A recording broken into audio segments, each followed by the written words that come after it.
Timberwolves made it a blockbuster night, finalizing a trade sending Karl Anthony Towns to New York. Whoa. And Julius Do you consider trading Rudy after this year? No. Huh? Trade Cat. You trade Cat. And get another big piece. I'm trading Rudy before I'm trading Cat. No, I'm trading.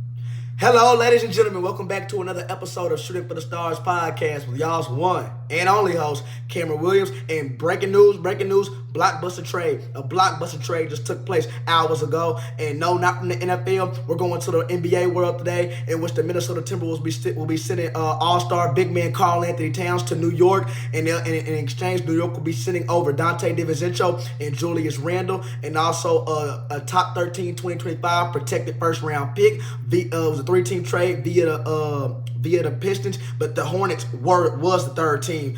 Still waiting to see what the Hornets are going to be getting, what they gave up.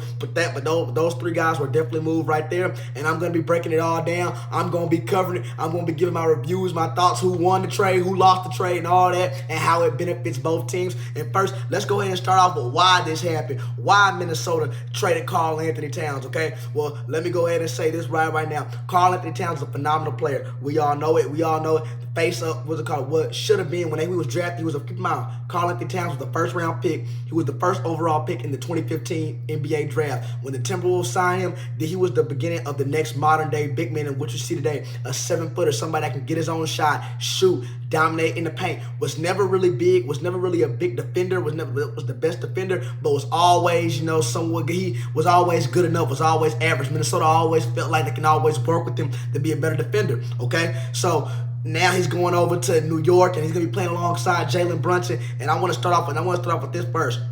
Karl Anthony Towns, okay, last season, Karl Anthony Towns coming off the year where he averaged about 21.8 points per game, had 9 rebounds, 3 assists, shot 50% from the field, and shot 40% from 3. Absolutely. A dominant offensive big man, probably the best offensive big man in the league besides Nikola Jokic. Make no mistake about that. But when you look, and this is what I was saying earlier, especially with the NBA, the new NBA CBA bargaining rule is making it absolutely tough. It's making it impossible. It destroys teams. Think about it. It destroyed the Golden State Warriors, destroyed getting ready to destroy the Phoenix Suns, destroyed the Clippers. That's what it does. It makes you have to really rebuild and start over. And for this instance, when you have young guys like how the Minnesota Timberwolves had, and a bunch of guys that are getting ready to get a bunch of money, you can't afford. They can't pay everybody. And the biggest question is, and the biggest thing is, when you look at Minnesota, when you look at the reality of it, you got a guy like Anthony Edwards, who's definitely, make no mistake about it, is the face of this franchise. He's going to be making about $42 million next season. Okay, and then you brought in Karl Anthony Towns. He was going to be making close to $50 million this upcoming season. And then you got Rudy Gobert, way overpaid. It's an absolute liability. He plays his way off the court. If he's not doing nothing offensively. Make no mistake about that either. Bringing in $44 million. Then you got Jalen McDaniels, a guy who's making $22.5 million next season. Then you got the rest of the roster sitting at about $43.5 million. So in total, you have $200 million in the luxury tap Minnesota's going to be facing. They had no choice. They had no choice but to get rid of Karl Anthony Towns. And especially when you look at how he played, particularly how he played in the Western Conference Finals against Dallas. Because keep in mind, what stopped Minnesota from going to the NBA Finals? Y'all, let's retrack a little bit. When Minnesota, think about it. Minnesota was the front runners to come out the Western Conference Finals. We thought we were going to see the Boston Celtics and the Minnesota Timberwolves. They came off a great season. They had 56 wins, the second most in franchise history. Went on a playoff run, the first playoff run, long playoff run that they had in 20 years. And most importantly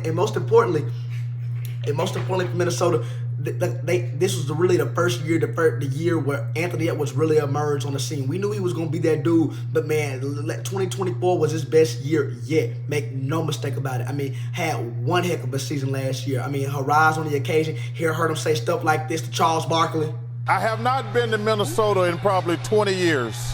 Bring your ass. And all of that stuff. And so when you look at this Minnesota team, they were a feisty team. They were hungry. And then they ran up against Phoenix, swept them, got KD, D-Book, and all them guys up out of there. First round, 4-0. Okay, now let's go to Denver. Let's go knock out the reigning defending champions. Took them to 7. And that was a series that went back and forth. Remember that game 6 blew them out. Held Denver all the way to 70. Held Denver to 70 points. Then came back game 7. Many people thought Denver was getting ready to salute themselves back to the Western Conference Conference Finals when they were up 20 points. Second half came back, man, they rewrit the whole story. Came back and defeated Denver and advanced themselves on the Dallas. And when you look at, and keep in mind, Karl Anthony Towns held his own against Nikola Jokic. Anthony Edwards held his own, won the matchup with Jamal Murray. I mean, their stars outplayed Denver stars. So when you have a matchup like Dallas, and many people wonder still to this day, man, what got Minnesota up out of there? What happened to Minnesota against the Dallas Mavericks? I mean, Jalen McDaniels, he was supposed to be the answer for Luka Doncic, for stopping Luka Doncic. We were thinking that Anthony Edwards was gonna, slow down and step up the Uncle Drew, right? And then of course, Karl Anthony Towns. This was supposed to be the easiest one after dominating with Jokic, after dominating the matchup with KD and company and the Suns. You match up with Derek Lively and PJ Washington, and what it can't do. He ended up finding this on TNT during the halftime. Literally had one of the most disrespectful saves, talking about bad kitty on TNT. I mean, that was disrespectful. Karl Anthony Towns, I mean, the first series, I'm talking about the Western Conference Finals against Dallas. In the first three games, he was 3 for 22. Last 4 games, 4 for 28 in the playoffs. In last 7 games, including Denver, he started falling off a little bit towards the end of the Denver series. He was 7 for 41, y'all. 7 for 41, Karl Anthony Towns. He shot an abysmal 38% field goal percentage and was a -16 plus-minus rating. That's a guy you want to pay $50 million to? I mean, ask yourselves that.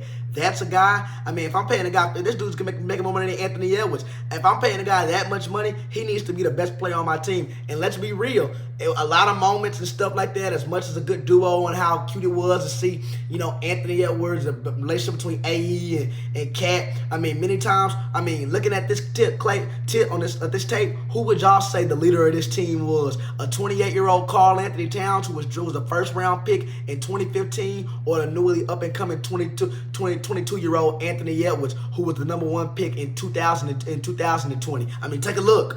Like if you watch the game, every time in the third quarter when we would grow a lead, it's because he's in the game. Because they don't have a matchup for him. So we just got to keep him from getting in foul trouble, and he's going to be great every night.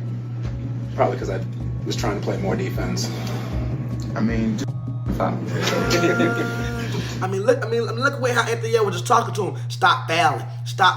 And you can look at his face. He was not playing by no means. He wasn't being dead serious. Just stop fouling. That's what leaders do. And from that moment right there, and many other key moments throughout the season, that's when I realized that, okay, yeah, this is definitely the beginning and the start of this is being Anthony Edwards' franchise. And they're gonna go as far as AE takes them. Stamp that. I understand all that. And now looking at a guy like Karl Anthony Towns, not saying that he was, a bad player or by no means, but it's always seemed like in the biggest games when you really needed Cat the most. When we really needed Cat, he just never showed up in those big games, and you can't have that. Not making $50 million, we can't have that. And now let's ship over from the Knicks side of things. Cat will be reunited with his old coach, Tim Thibodeau, who in my mind is one of the greatest defensive minds in NBA history. A lot of people think it wasn't a good relationship there when he was first his coach in Minnesota, and when Minnesota had moved on and fired Tim Thibodeau, he ended up getting a job in New York, and now he's going to be back playing for underneath this this old coach in the old regime. And when I look at this Knicks team, this could be everything that they need. Everything what they need. You're looking at a starting lineup that's looking to featuring Jalen Brunson, Josh Hart, OJ Anunoby, Mikal Bridges was who we thought was going to be the last and the biggest addition to this New York Knicks team from when they acquired him over from the Brooklyn Nets. And now you add in Karl Anthony Towns, and how this fit is going to translate, this is going to be really scary, because mark my words with this one, Karl Anthony Towns, see, the problem with the Timberwolves was another thing, we can't blame everything on one person. We know it's always a team collective group. It's always a team effort. You got to look at all the pieces around them, okay? When we look at the Minnesota Timberwolves and what happened towards the end of their playoff run of why they could not reach the NBA Finals, they were a little bit too stagnant on the offense end. Number 1 rated defensive team last year. Book that. They were the number 1 rated defensive team by far. Make no mistake about that, okay? But when it came to offense, you had guys like Rudy Gobert out there. Guys like Rudy Gobert who he can't do nothing offensively unless he's wide open, unguarded at the rim. You can just throw an easy lob, okay? He doesn't bring nothing to the offensive side of the table. Many people believe he's not that special on the defensive end either to win Defensive Player of the Year, but that'll be a topic for a whole another day, okay? And you got Anthony Edwards. By that point, he was already tired. that he's the only one generating offense. Him and Cat are the only ones generating offense. When you look at what Cat likes to do, he thinks he's a guard. You know, he kind of plays like he wants to be a guard, or he thinks he's a guard. You know, so many times we see Cat just always shooting. We never see him putting his shoulder down and taking guys to the rim, and you know, really being a real physical big. And I understand in modern NBA, no, we really don't see that no more. But god dang, dude, all the time. I mean, you don't want to go get physical in the paint at no point in the game. I mean, come on. And so how he's gonna be, and so they didn't have enough offense around him. Jalen McDaniels, Nas Reed, he was, a nice spark off the bench and stuff like that. Many people believe that's another reason why they want to move. They felt comfortable moving for Karl Anthony Towns, because when you have a guy like Nas Reed coming off your bench, now you bring in Dante DiVincenzo, a guy who's gonna be a good mentor in that backcourt for the young and up-and-coming Rob Dillingham, who showcased big time potential in this year's summer league. Okay, and when I look at all those pieces, okay, I look at it and I say, maybe this Timberwolves team do know what they're doing. Maybe they see something in Nas Reed, and now you bring in Julius Randle, way cheaper, is an expiring contract, made $29 million this year, set to only make $31 million this upcoming offseason, next offseason, which is $20 million less than Karl Anthony Towns. Heck yeah, I'm taking that as somebody who can be a better fit and can have a better fit for our team. Now, like I said, let me get to New York. When you look at New York now, this is a team right here. Injuries. They can just stay healthy. Many people believe they would have favored to come out the East. They could have gave Boston a run for their money. But now you have Jalen Brunson and spiked this, and which enabled this for the Timberwolves and for the Knicks to bring in Karl Anthony Towns, is what Jalen Brunson did this offseason, which is not getting talked about enough. Jalen Brunson could have waited until 2025 to get a $269.5 million contract. What did he do? Took a hometown discount. Didn't have to. It was way worth more than his hometown discount. He took signed for $156 million, which is able to bring in another big-time superstar like Karl Anthony Towns. And his role is going to change a whole lot. He's not going to have to be the secondary out. He's not going to have to just score. They're not going to need him just for offense, okay? They're going to have him setting screens for Jalen Brunson, rolling to the basket or popping out to the three-point line, and just little stuff like that. That best believe is going to be down there in the paint a lot more, which a big should be. And for the Knicks, this is a real vital key. And even though Cat is not the best rim protector, they have good perimeter defense. So if you're a team and you don't have the best centers, you don't have the best guys protecting the rim, you best believe you better be darn good, and I mean darn good, and on the perimeter, not letting guys even get to the rim. So in the Knicks, they have that in place with their roster, and I love it. A little thin at backcourt, but this is a Knicks team that's going to be very scary, and they have to acquire a guy like Karl Anthony Towns. Mikal Bridges wasn't going to be enough. I mean, I said this all along. The Knicks is one of those teams, they have one more trade. They have one more big-time trade up their sleeve before we get this season underway with the new league year in the NBA. I said that. I called it from the get-go. I mean, how could they not? You got Mitchell Robinson. He's going to be out the majority of the season with that injury. Just got hurt again. And then you lost Isaiah Hartenstein, who was a big rebounder. I mean, a guy who can really a huge contributor in their playoff run last year and their team success last season. They lost him to OKC, so they really had to fill that void at that 5 position, and no better way to do it than with Karl Anthony Towns. And I feel like he's going to be a great fit with this team. They have guys that can space the floor. You have good perimeter guys, and this is a nitty-gritty Knicks team. This is a hungry team, and Karl Anthony Towns is going to have to up his defensive elevation this season a lot more. He's really going to have to up it. And then as far as for the Minnesota Timberwolves, I think they gotten better than what they thought they did, because like I said, you can't go on no run like that. Anthony Edwards, like I said, the first 2 games, you could see it in this play. In the first 2 games of the Western Conference Finals was absolutely tied. I believe only had 20 points per game. Didn't shoot the ball well at all. I mean, a lot was on his shoulders. Especially when Mike Conley was in and out the rotation. He's being asked to play make. He's being asked to score. He's being asked to hold the opposing team's best player. And, that at 22 years old or not, that wears and tears a lot on you as a player. And so now you get stability. Obviously they drafted Rob Dillingham. Now you add a force in Julius Randle, a guy who really when he plays. That's the thing with Julius Randle. That's a twisted is Julius Randle now. I think he could go on, if he's healthy, can have one of the biggest seasons of his young career. I mean, seriously, can really play his way into a bigger contract, because this is a guy that's aggressive. This is a guy that can get rebounds. He can shoot the ball, probably not as good as Cat, but he has an offensive bag and more. And can play defense. He's that rim protector you're looking for. And I want to see how Chris Finch, head coach for the Timberwolves, is really going to utilize this lineup now. Because I wouldn't want Julius Randle and Rudy Gobert in the same as my front court in the starting lineup. No. know. I believe Nas Reed's going to be moved up to the 5. You plug in Julius Randle at the 4, Jalen McDaniels at the 3, for me personally, Anthony Edwards at the 2, and then Mike Conley at the 1. Some people probably want to go ahead and start, Rob Dillingham right away. That's not how you develop a rookie. You let him come off the bench. You let him learn from Mike Conley, and Dante DiVincenzo is going to be coming off the bench with him, and you grow him like that. You develop him the right way. But this Minnesota team is definitely going to still be good, and I believe they're actually going to be better, and they're going to unlock more offensive firepower,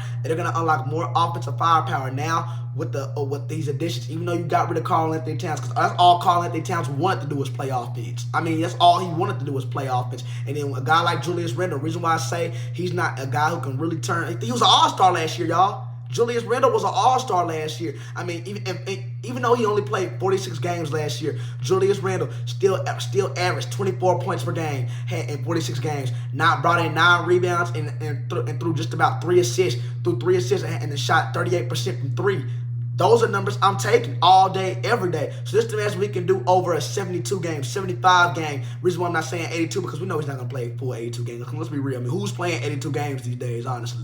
With superstars, to be exact. So if I can get more games out of him, that production, plug him in, put him in with Anthony Edwards, I'm already thinking about how he can be used. Screening roles, high screening roles, live threat. I mean, Julius Randle, he doesn't get enough credit for what he can. He doesn't get enough credit for his game. Why? Because we hardly see him. And that has to change too. And I assume it is, because he's going to want to make more money down the stretch of his career to end off his career. He's in his prime right now. So a lot of things looking good. I don't really think no team lost this trade, y'all, to be honest with you. I won't say this wasn't one of those situations or one of these scenarios that a team lost a trade. I really won't, because in my eyes, if I'm looking from the Knicks standpoint, you feel that void at center that you needed badly. And Mitchell Robinson, it was going to be out, and of course losing Isaiah Hartenstein. Okay, and then not only that, they couldn't do no more of the instability going on with Julius Randle playing here, not playing there, missing 30, 40 games. They didn't want to put up with that no more. They wanted somebody they can rely on, and so far so forth.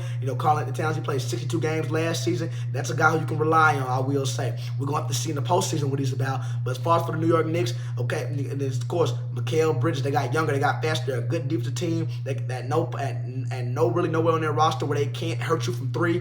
Like I said, I really like this team. And of course, for Minnesota, still got the defense. As a matter of fact, they actually became an even better defensive team and should be more content on offense now. Well, now you got AE, okay? You got Dante DiVincenzo, a high-level three-point shooter. A lot of guys who they were missing a guy who they was missing last year, somebody in that corner who can really knock down that catch-and-shoot three-point shot real quick. I mean, that's what they really needed last year when they ran up against Dallas. Seriously, okay? Now you got Julius Randle, a force, an absolute force in the paint, offensively and defensively, and then you plug him in with Rudy Gobert or Nas Reed, who are interchangeable. So I like this for both teams. What I don't like is how Karl Anthony Towns was already in many of y'all probably heard by now, was already in the Minnesota Timberwolves training facility getting up shots around 3:31 a.m. their time, and found out the news that he was getting traded. Didn't get told nothing. You see him tweeted 3 dots on his Twitter, and absolutely disrespectful. We do want to know. I mean, a guy who's been there, like I said, he was drafted there, been there ever since. This is going to be his first time on a new team. He was the former first-round pick in the 2015 NBA draft, and I understand it does hurt because he did have loyalty. Did think he was going to be, he's going to end his career in Minnesota. But Karl Anthony Towns, you should have known that wasn't going to happen after the emerge of Anthony Edwards and how horrible you played in the postseason against Dallas. I mean, got outplayed by a rookie and Derek Lively.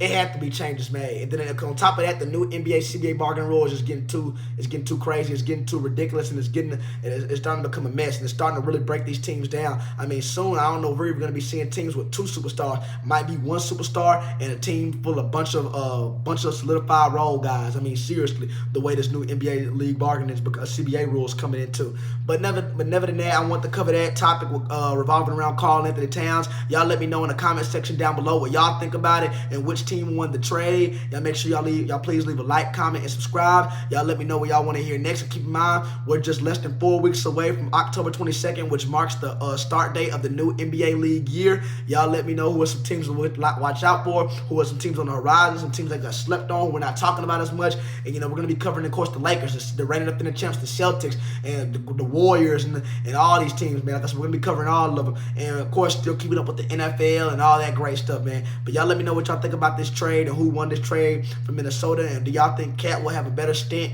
a better tenure with the Knicks than what he did with Minnesota? Y'all let me know in the comment section down below. I'll be responding back to all y'all comments. And I will see y'all in the next video on Shooting for the Stars podcast with y'all's one and only host, Cameron Williams.